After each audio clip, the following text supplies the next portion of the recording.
My name is Gabriel Silverblatt. Work at the Architectural League of New York. We're at the Lexington Avenue Armory, about to start our annual fundraiser, the Beaux Ball. This year, the theme is ism. We're celebrating the centennial of the 1913 Armory Show, which was a sort of seminal moment in art history, but also in the sort of cultural American landscape.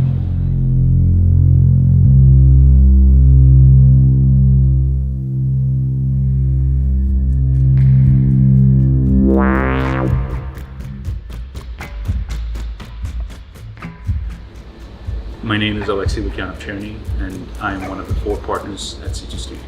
We're still about a month away from the event, and the design is constantly evolving and progressing.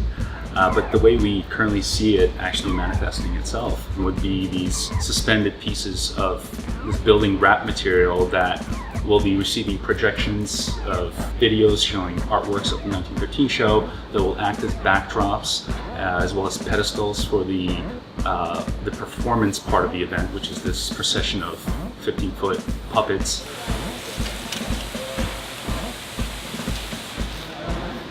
We've met with Processional Arts Workshop early on in the design stages, and they've been very integral in bringing some of the conceptual ideas to the project. I'm Sophia Michaelis, and I'm co-artistic director of Processional Arts Workshop. And I'm Alex Kahn. I'm the other co-director of Processional Arts Workshop. And this is Alida, who is our bookkeeper. The Armory Show was really about a collision of aesthetics, this sort of electric moment in 1913 where the trajectory of art history was completely altered. So we were very interested in that collision, but we had to figure out a way of making that literally embodied in the puppets that we created. So the idea was essentially to use architectural materials, drafting paper, corrugated plastic, to create an amalgam of human-powered forms that would have this kind of scenographic cubist quality as they wander through the space.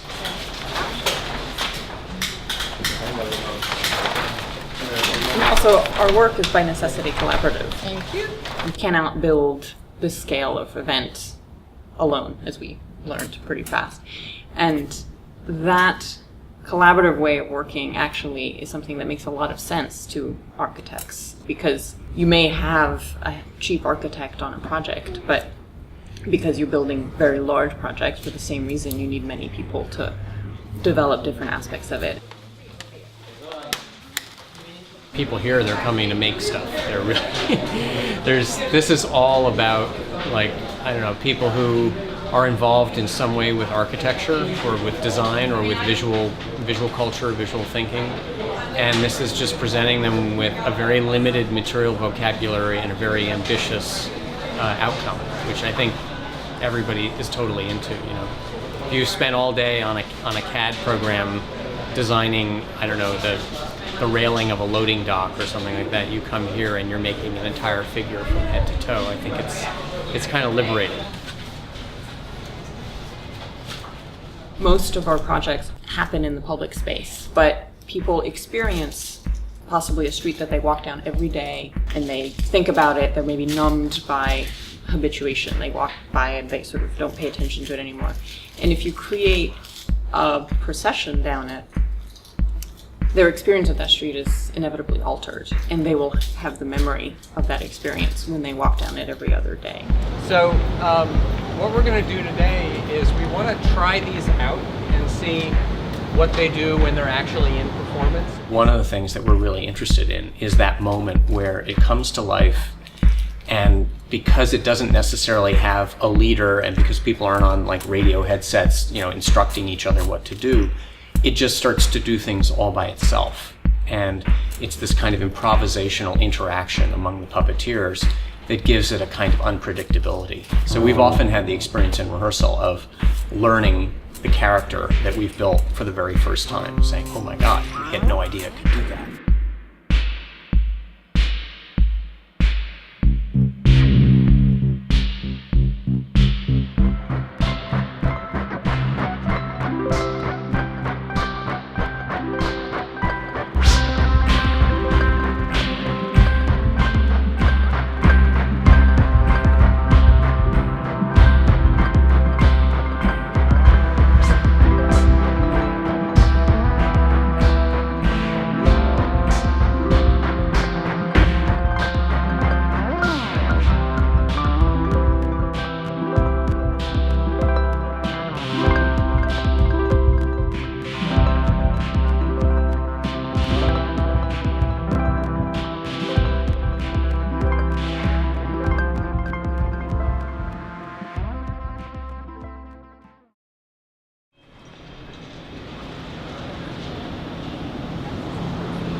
What we're particularly focusing on right now is the biggest challenge of the structure of the space itself, of the 69th Regiment Armory.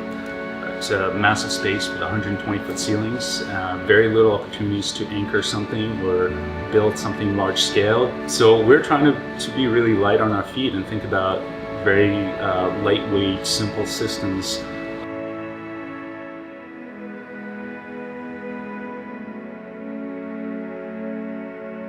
We feel strongly that materials, structures, production techniques, as well as installation are as integral to holistic architecture as program, as site, as client, and as other restraints and conditions.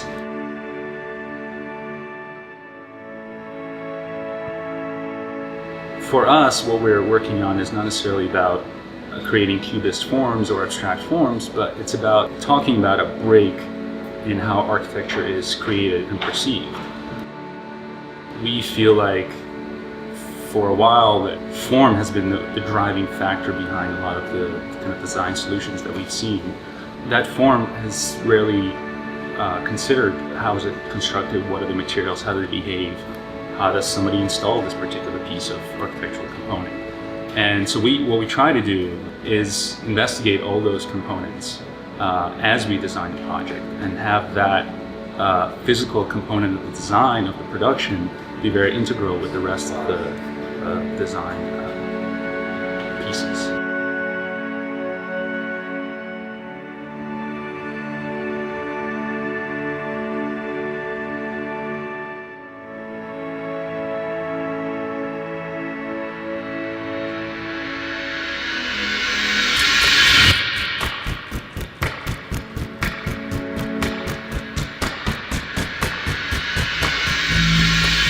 My hope is the experience for somebody walking off the street will be none like others they've had before.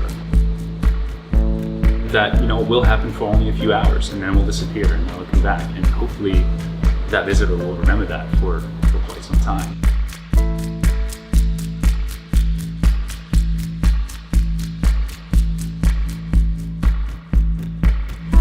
One of my childhood memories is being brought to the Barnum and Bailey Ringling Brothers Circus in Madison Square Garden when I was 4 years old or something.